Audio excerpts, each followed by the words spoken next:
free tool forever. So this is one of their claim. So there are also multiple literature reviewing platform where you could read literatures and then do analysis, but those are all sometimes paid, and most of them are paid. I have got a list of around 40 AI tools for research, and most of them are paid. And I think nobody has promised like free forever. Maybe like few platforms are there in which they say like it is only free for students or till this many credits or these many searches, but this platform says it is free forever. So now let's dive into it. So when you click on it, this would be the page where there are two options. One is like sign up and then the sign in. So this is what you do, and then there are also like reviews, donations, and then mission. So all the missions, if you click, you would be able to read the informations about the site or the AI tool, and then also like what are their agenda and what is they are trying to do, where are they collecting informations, all those things. And in donate options, you will be have to donate it if you like, and then because this is an non-funded organization, there are only few funds they have got. So it also like they give it, and then they also like to see the contributions and then the budget, transactions, expenses. So this is an open collective initiative by them, and it's up to you to if you have enough budget to donate it, it is up to you to donate it. If not, let's dive into it. Either you can sign up. So if you are a first time user, obviously you will have to sign up, and this sign up has not been linked to Google or any other site in which you can just connect it to it. So here we'll have to create our own ID where you'll have to input your email address, password, and then retype the password, and then just click submit it. When you click submit, you will get an verification link to your email ID. Click on the verification links, and then your account is active. No payments, nothing. Then you will end up in the login page. I mean like this, where clicking on login will lead to this researchrabbit.app.com, where you will have to log in, and then this comes up. So now I'm closing the other tab. So now this would be the blank site when you open it for the first time, and there are few options. One is like new collections, new categories, connect to Zotero. So and then this categorized, so there is no uncategorized, there is no collections here, and one is like shared with me. Quickly I'll go through what is these. So new collections, which means like when I start a new collection, which means like let's say like I'm going to give on test 1. So this is the test 1. I'm going to enter it. So there is a new collection called as test 1, where I have and for now I'm getting this pop-up often. I do not know why. I think ResearchRabbit have to fix it because we have logged in it. So now there is a so there was a pop-up. I got distracted, and then when you click on the new collection, there will be pop-up saying that what to name it. We can name it. So currently I have named this as test 1, and in this test 1 there are no papers added it. So I'll come to it to add papers later. And if I have to add a new category, so this is, let's say like category 1. So this category 1 is created below. So now what happens is this collections, I can have multiple collections like test 2, test 3. I can have multiple collections in it, and these collections can be added. Just drag and drop it. Or now I have added this test 1 and test 2 in one category, and I can create a new category called as 2, and then add this one here.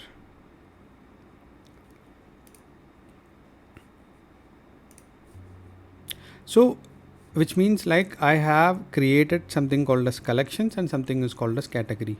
So to be brief in technical wise, one or more collections combined together gives you a category. So that is what the information is. So now let's delete it because this is not so important until you have our collections. Now I'm deleting all these. Okay, so this is how if you wanted to delete a collection, you do it. You click on the 3 dots and then duplicate it, rename it, or you can delete it. And then if I have to move between the collections and categories, I can just push it here. So you could see like one is here. So these are the collections. If I do not want to, I just drag and drop it here. It changes from here to here. And in below one, I do not have anything. So the one is empty currently. So now I click on the test one. So this is where our important things comes. There are 0 papers added. Now I can use this as a search platform, that like we do it in a Google search or an other search. Click to add papers. There are multiple ways to search in it. I can import a title, DOI, PMID keywords. Also, if you are using any reference manager, you can also connect it to a reference manager, and then it will directly, you can import it from the reference manager itself. Or you all know there is called as RSI or BIP text, where the metadata of the paper is loaded. I mean, it is always there in the form of a text file, where you would be seeing it below every paper. So RSI or BIP text. So this is also used for the referencing tools like Zotero or Mendeley, where we use RSI and BIP text to load the information, where we used to collect all the references. So we can search by any of these. I can, if I have an RSI, if I have an BIP text, I can load this. But currently we will use the most common feature, which is called as keywords. Let me give one search. What can we give? Let me give LUNG, lung cancer drug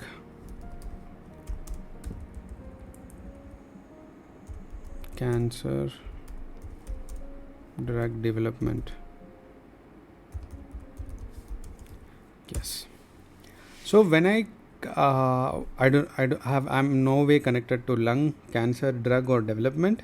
I have just popped up. I was just watching a Netflix series, and then I was just watching. It came up. It was the latest episode. So the lung cancer development is my search. I can give anything, like not just this. I can give like biomass conversion, biomass conservation.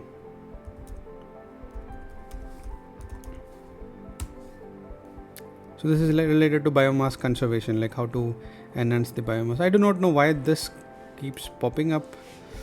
Oof. So now these are the search results. So let me go back to my old search results and then explain you guys certain things.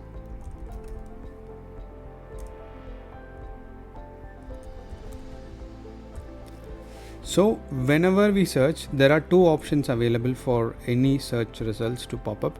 One is like biomedical life science search results. So if you think the search is more related to biomedical and life science, I recommend you to click on this biomedical and life science options, where the information from those information which is displayed is collected from PubMeds. So which is more related to biological and medicine related articles. And if you do not want to limit between these, but you wanted to include every area of your search, then you should give it as all subjects. So because this all subjects, now you could see the results are powered by Schematic Scholar. So there are two different ways in which the researchrabbit collects information and then shows you. So because you should be very specific in which, if you wanted, if you are not specific, please click all subjects. So now I have clicked all subjects and it is loading multiple datas. Let me see. I have one paper. First paper is called as non-small cell lung cancer drug market, emerging insight on drug resistance.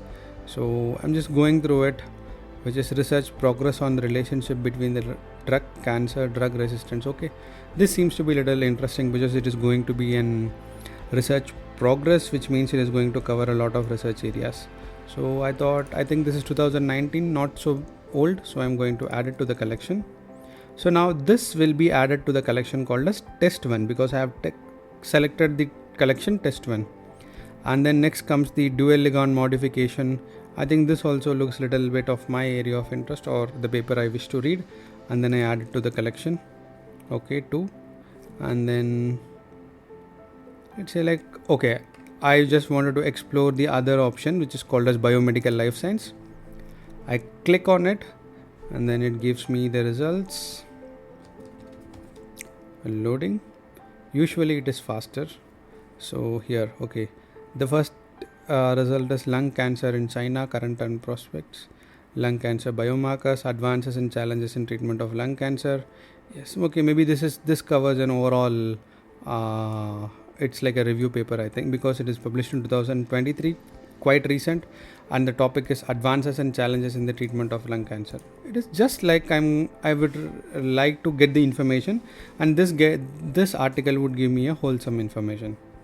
So, and then let us add advances in small cell lung cancer. Okay, I'm just adding it. So now I have added 4 articles. I'm closing the search, and all the 4 articles have come here. Okay, and these are the notes which I would tell you what later. Oh, this is beautiful. Actually, I had one more sessions where I have included notes for these articles, so this is coming up. So now when I have collected 4 articles and put it into a collection which is called as test 1. So, and in this collection there are 4 articles.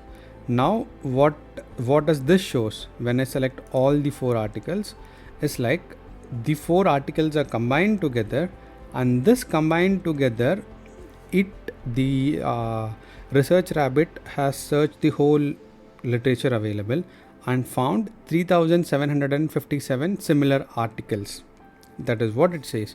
Now I am going to deselect everything and then just select one article. When I select one article, now there are no similar works.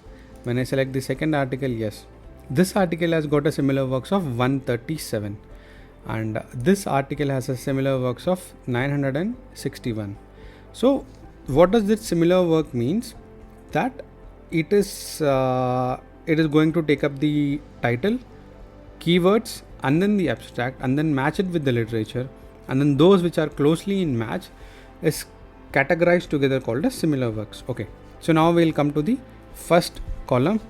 Well, let's explore it. I have added 4 articles, and then there is one information called as Lee, which is the author's name.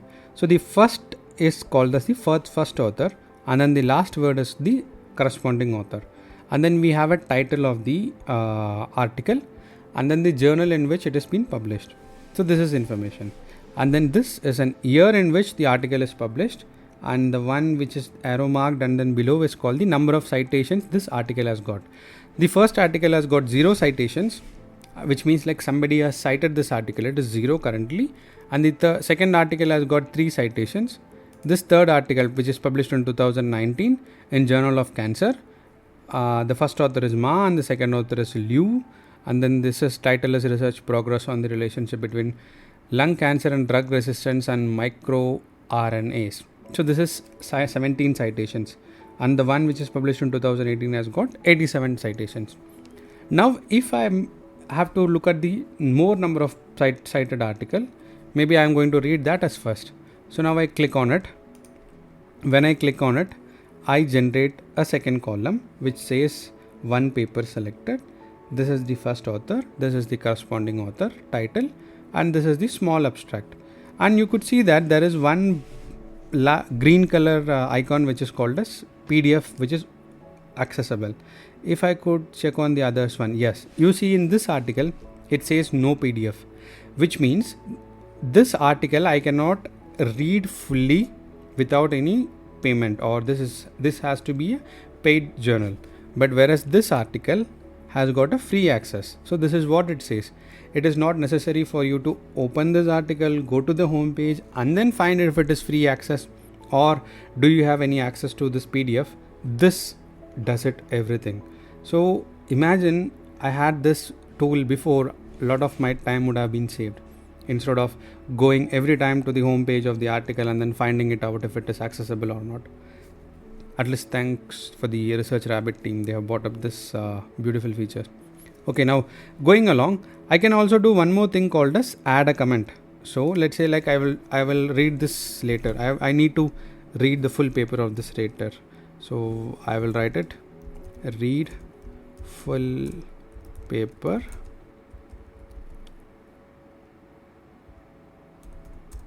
later. Yes.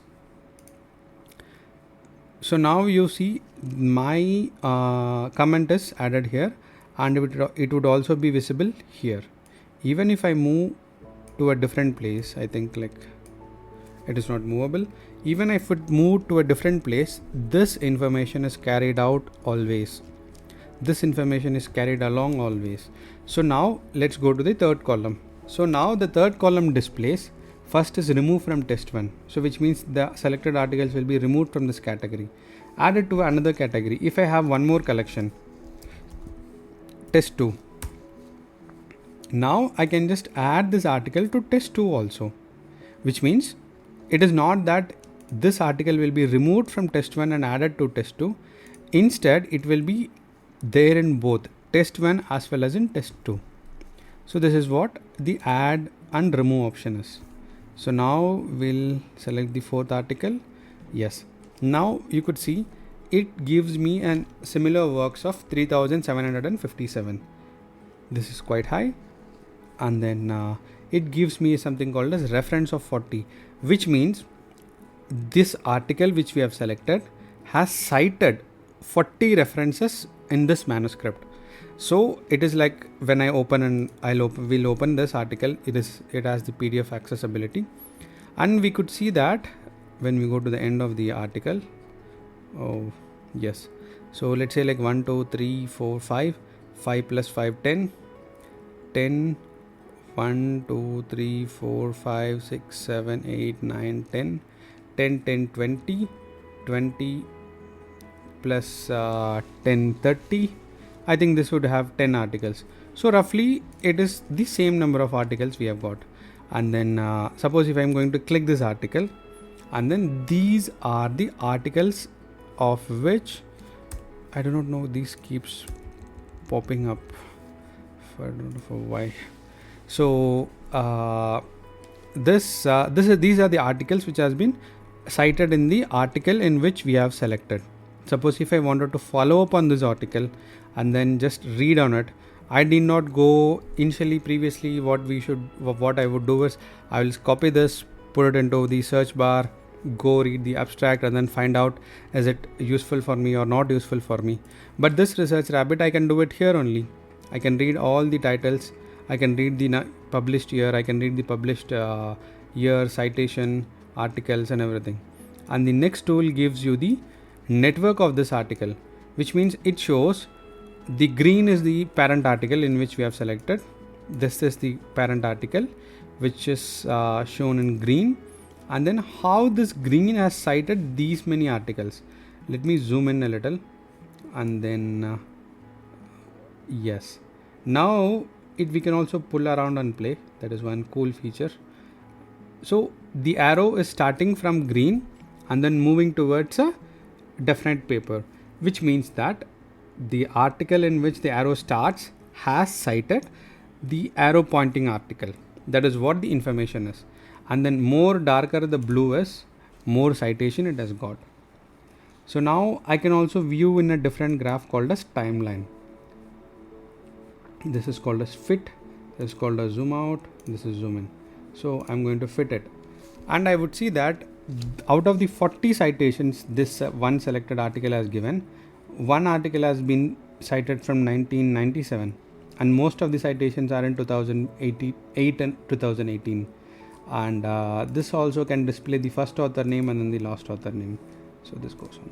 And then the citations. This article has got 87 citations. So I'm coming back to the column 3 and then finds this article has got 87 citations. And in one click I can get all the 87 citations. So this one click I can get all the 87 citations and how these are related. Now if you could see all these paper, this article has cited this article, and then this article has this article has cited this article, and this article has cited this article. And then I could expand it a little. You see the collection. This article Ashwati 2022 has cited Lee 2018, and then he also has on intern has cited this article, but technically this article has in turn cited this article. So which shows that how these articles have been connected to each other. And then when I zoom in and when I click on this, you see the 2022 and 2023 article has cited 2021 article, which in turn has been cited. I mean, this maybe at the first point may looks like little complicated information, but when you keep reading and when you have to find out the information that has been originally cited. So this helps you to go back and find out the actual cited paper or actual original article. So network and timeline helps you to find out these data, like how it has been published over the years and this thing. And then authors. So there are two authors. One is like these authors and suggested authors. These authors, which means it takes up the authors which are involved in this article and then finds out authors which are doing same kind of work and how they are connected. So this gives you the content called as how they are connected. So these are the 27 authors it has found out, and then these 20 among this 27 it also includes the authors who have published this article and then other, and then also it gives you a suggestion called as suggested author, where in most cases it would be a different suggestions, and in this case I think it is the same suggestion. And let's say I wanted to follow on the first author.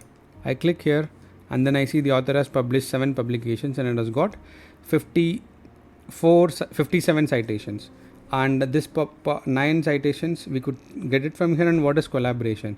Collaborators, which means this author in combined with the 143 other authors have published.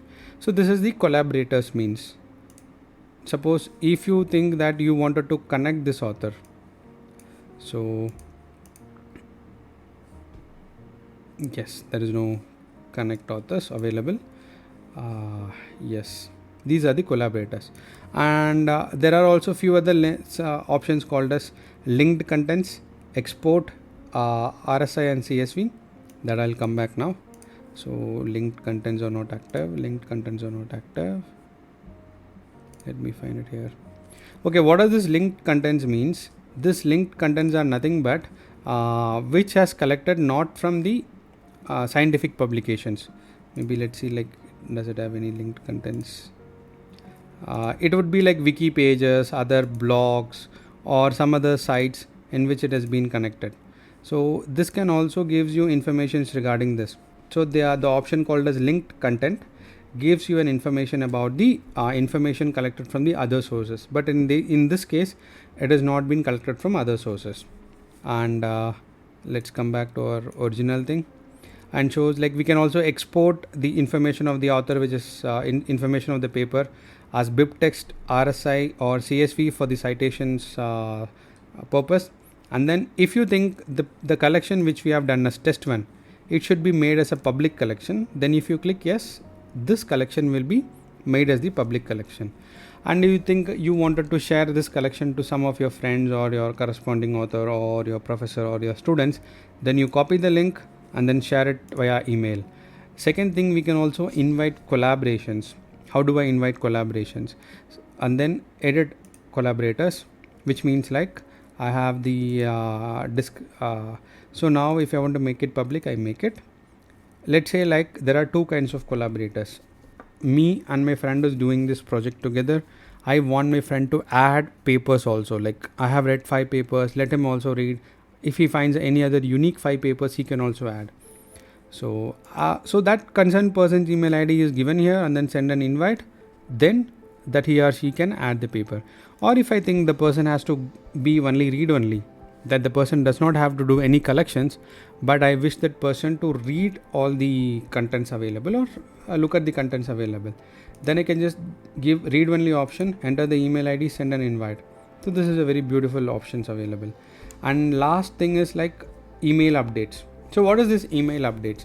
So now I have collected 4 articles. Now what does this research rabbit will do is, if I select this email updates, if I select this email updates, every Sunday, not on the weekdays, every Sunday, if there are new articles added from the date on today, it will send you an update saying that these many articles related to all these 4 papers has been added newly, and it will not send you an update which has been old existing articles. Only the new things will be seen in your email update. And you think you do not want an email update, you can just turn it off anytime. If you think this has to be a public collections available, and why this is necessary to be public collections, because if you think that you would be benefiting a common group with a good collection of articles, and then you can share it as a public content, and we can also get access to those public collections later on, I think. And I think on whole this has covered I have covered most of the features. And then the one, suppose somebody has collaborated with you and they have shared a collection, this will appear here. And I think I have covered most of the features, and there are also a few features which are hidden, I would have missed it. Start using this. It would be easy for you to do the literature survey, read the article, download the PDF, find the similar works, references, citations, authors, connection authors, everything at one click on the one platform on a single page, instead of opening multiple search boxes, multiple reads, closing it again and again. It makes you really tired. And this is a very, very beautiful site. And if you go to their help, they have given us starter tour, what is your frequently asked question, community videos, everything. So they have also given guidelines and workflow also, in which they have split it into few things, a start also. And they have also given a survey. If you think this is an good platform and you wish to give them an improvement point, or if you wish to say them thanks or any positive feedback, it just takes 6 minutes. I have submitted the survey already. Please do it after using it. I think that's all. Thank you all for listening. See you on the next video.